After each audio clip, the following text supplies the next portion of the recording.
करते हो तुम लोग? यहाँ से एक बच्चा चोरी हो गया और तुम्हें पता ही नहीं? नहीं साहब, ऐसी कोई बात नहीं। यहाँ पर बहुत से लोग आते जाते रहते हैं। कोई अपने सगे संबंधियों से मिलने आ जाता है, कोई नया स्टूडेंट आ जाता है, या फिर कोई नया ट्रेनिंग स्टाफ। अब किसकी से ख्याल रखे साहब हम लोग? लेकिन कोई रजिस्टर तो मेंटेन करते होगे ना तुम लोग? रखते थे साहब, पहले हम रजिस्टर मेंटेन करते थे, लेकिन जो भी आता है कोई साइन नहीं करता, उल्टा हमें धमका के चला जाता है। अब हम क्या करें बताइए साहब? रहने दे, इन लोगों से बहस करना एकदम बेकार। वैसे भी अपने देश में काम करने से पहले काम ना करने की वजह लोगों को पहले मिल जाती है। चलो अभी और भी लोगों से पूछताछ करने। क्या नाम है तुम्हारा? शोभा। जब ये हादसा हुआ तो उस वक्त कहाँ थी आप?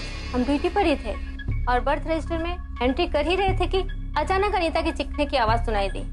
वो भागते हुए कॉरिडोर में आ गई थी। फिर मैं उसे समझाते हुए उसके बेड तक ले गई। अच्छा एक बात बताओ कि जब भी यहाँ पर कोई बच्चा पैदा होता है तो क्या तुम लोग उसे कोई निशानी या फिर कोई टैग देते हो? जी, बच्चे के राइट हैंड में कॉटन का धागा और टेप में उसकी माँ का नाम लिखते हैं। अगर जुड़वा हुआ तो ए और बी लिख देते हैं। ऐसे भी हम बर्थ रजिस्टर और बर्थ फॉर्म दोनों ही भरते हैं। उस फॉर्म को म्युनिसिपैलिटी ऑफिस में 2 दिन के अंदर अंदर भिजवा देते हैं, जिससे मरीज को अपने बच्चे की बर्थ सर्टिफिकेट आसानी से मिल जाए। अच्छा शोभा, अगर हमें जरूरत होगी तो पूछताछ के लिए हम तुम्हें फिर से कांटेक्ट करें, ठीक है? जी सर। अच्छा ये डॉक्टर का कैबिन कहाँ है? इधर।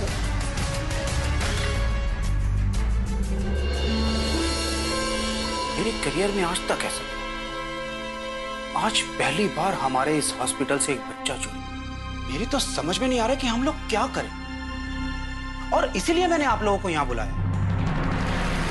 डॉक्टर साहब, हमें अनीता से कुछ पूछताछ करनी है, क्या आप उसे यहाँ बुला देंगे? जी।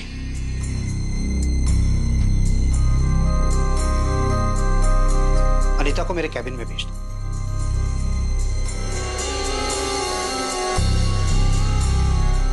अनीता, ये कमांड फोर्स से आए, ये तुमसे जो भी पूछे इन्हें बता दो, इससे तुम्हारे बच्चे को ढूंढने में इन्हें मदद मिले। एक बात बताओ अनीता, क्या तुम्हें किसी के ऊपर शक है जो तुम्हारा बच्चा चोरी कर सकता है? नहीं। तुम्हारा या तुम्हारे पति का किसी के साथ कोई झगड़ा या दुश्मनी? मेरी किसी से कोई दुश्मनी नहीं है, और मेरे पति तो इस दुनिया में ही नहीं है।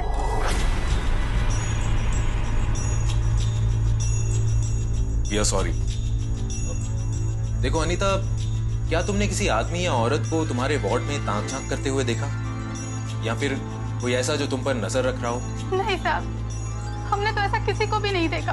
देखो अनीता, तुम रो मत, हम तुम्हारे बच्चे को ढूंढने की पूरी कोशिश करेंगे और बहुत जल्द गुनहगार तुम्हारे सामने होगा। मेरा बच्चा मिल जाएगा ना साहब?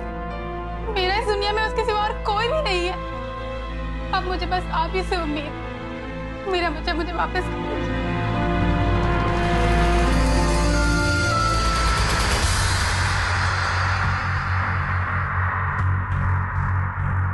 अभी आज तक हमने कई खतरनाक और शातिर मुजरिमों से टक्कर दी, लेकिन ये केस कुछ अलग है। या ना कोई खतरनाक शातिर मुजरिम, या तो फिर कोई बड़ा आदमी मौत, लेकिन फिर भी केस उतना ही उलझा हुआ। जी, हमने अनीता से पूछताछ की, उसको किसी पर शक नहीं है और ना ही उसकी किसी के साथ दुश्मनी। और रही बात उसके परिवार या पति की, तो उस बेचारी का तो इस दुनिया में अब कोई रहा ही नहीं।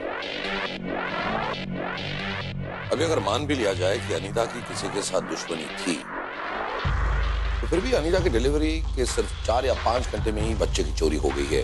दुश्मन को यह पता तो चलना चाहिए कि अनीता को बच्चा पैदा हुआ है। चीफ, ऐसा नहीं हो सकता कि स्टाफ के किसी मेंबर ने? नहीं कर।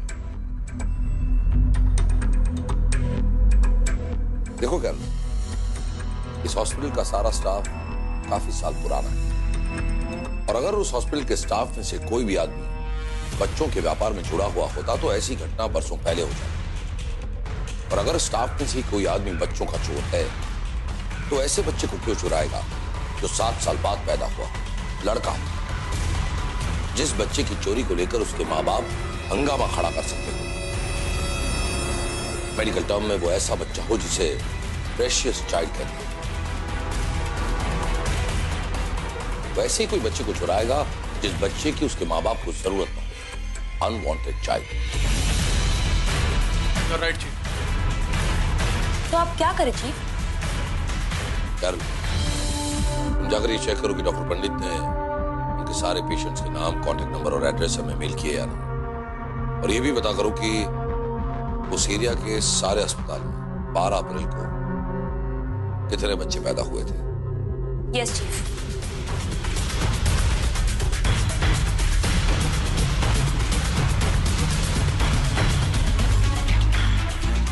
लेकिन चीफ इससे हमें क्या फायदा होगा?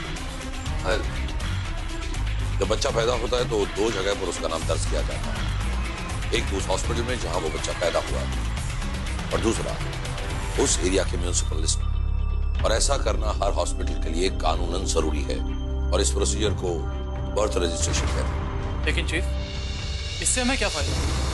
राहुल, तुम उस हॉस्पिटल के इर्द गिर्द के इलाके में जाओ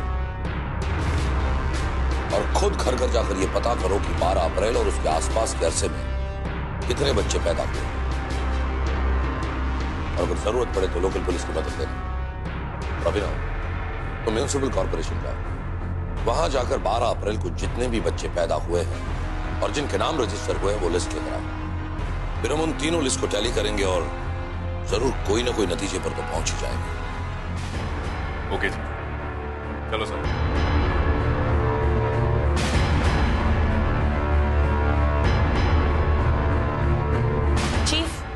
डॉक्टर ने वो मेल भेज दिया जिसमें हॉस्पिटल में एडमिट किए हुए सारे पेशेंट्स के नाम और कॉन्टैक्ट नंबर्स हैं और कुछ ही घंटों में हमें बाकी सारे हॉस्पिटल से इंफॉर्मेशन भी मिल जाएंगे।